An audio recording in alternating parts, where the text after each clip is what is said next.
Pemirsa, kasus korupsi impor emas yang melibatkan 8 importir termasuk BUMN PT Aneka Tambang menyebabkan kerugian negara hingga 2,9 triliun rupiah. Meski demikian, hingga kini Kejaksaan Agung belum kunjung menetapkan tersangka pelaku manipulasi pos tarif impor emas batangan.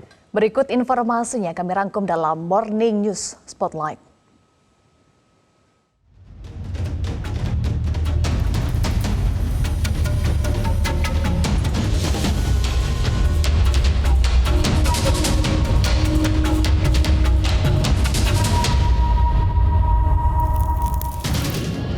Pemirsa, 2021 publik digemparkan karena ada skandal kasus impor emas yang mencuat ke permukaan publik dan diduga merugikan negara bahkan sampai triliunan rupiah.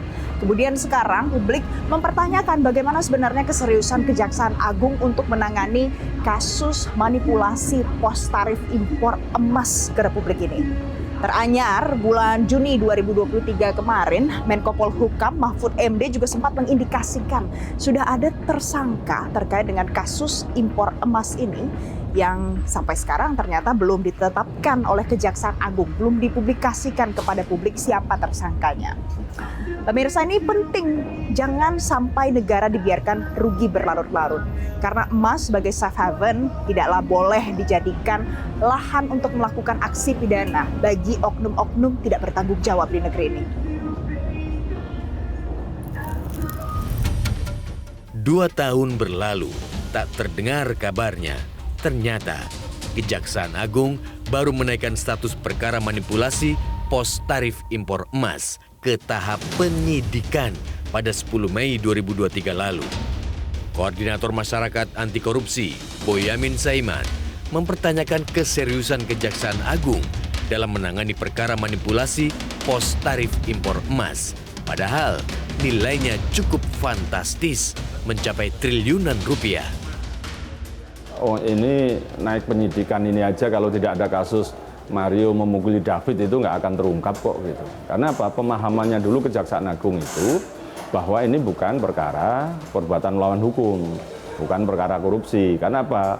Di kamuflase impor emas ini dikatakan sebagai impor emas mentah. Ini sebenarnya kan kayak seperti kita ini di tanda kutip diduga dikadali tidak membayar uang yang senilai 5% dari barang itu gitu. Dan itu seakan-akan waktu itu Kejaksaan Agung ya percaya aja bahwa barang itu dibawa ke BUMN kita, PT Antam, diolah di sana segala macam. Padahal nggak pernah dilacak. Dugaan manipulasi pos tarif impor emas batangan sebenarnya sudah mencuat ke publik dalam rapat dengar pendapat Komisi 3 DPR dengan Kejaksaan Agung pada 14 Juli 2021. Ada 8 importir yang disebut terlibat dugaan manipulasi pos tarif ini. 8 perusahaan ini mengimpor emas batangan dari Singapura melalui Bandara Soekarno-Hatta pada periode 2019 hingga 2020. Ini perbuatan manipulasi, Pak. Pemalsuan, menginformasikan hal yang tidak benar, sehingga produk tidak dikenai bea impor. Produk tidak dikenai pajak penghasilan impor, Pak. Potensi kerugian negaranya, Pak, 2,9 triliun. Begitu menerima informasi saat itu, Jaksa Agung Sanityar Burhanuddin berjanji akan segera menindaklanjuti. Kami mengawasi untuk penerimaan. Insya Allah nanti apa yang Bapak sampaikan, syukur-syukur kalau kami punya data yang agak lengkap, yang ada tadi yang 8 perusahaan itu siap Bapak, siap. Diketahui, sepanjang tahun 2019 hingga April 2021, 8 importir yang namanya disebut-sebut telah mengimpor emas batangan asal Singapura sebanyak 6.491 kg yang masuk dari pintu kepabeanan Bandara Soekarno-Hatta. Sepanjang 2019 hingga April 2021, Antam mengimpor emas batangan asal Singapura sebanyak 800 kg. 2 pekan lalu, penyidik Kejaksaan Agung baru menggeledah kantor pusat PT Aneka Tambang di kawasan Jakarta Timur.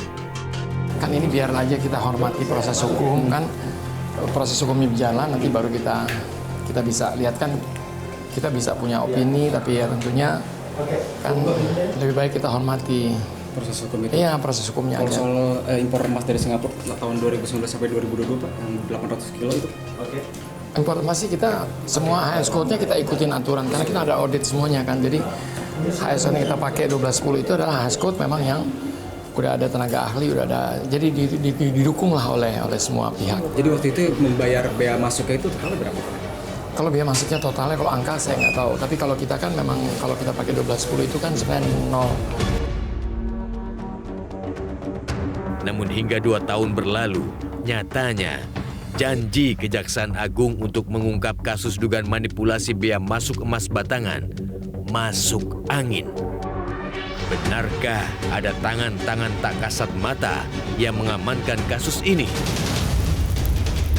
Keseriusan Kejaksaan Agung dinantikan betul oleh publik untuk segera menangani kasus manipulasi tarif impor emas ke Indonesia. Supaya kita tidak lupa begitu saja terkait dengan kasus ini, tenggelam begitu saja. Kita ingat lagi di 2021 silam sempat Arteria Dahlan membeberkan laporannya terkait ada indikasi perbuatan manipulasi atau memalsukan emas yang tiba di Bandara Soekarno-Hatta sehingga mengakibatkan emas yang masuk tersebut tidak dikenakan biaya pajak.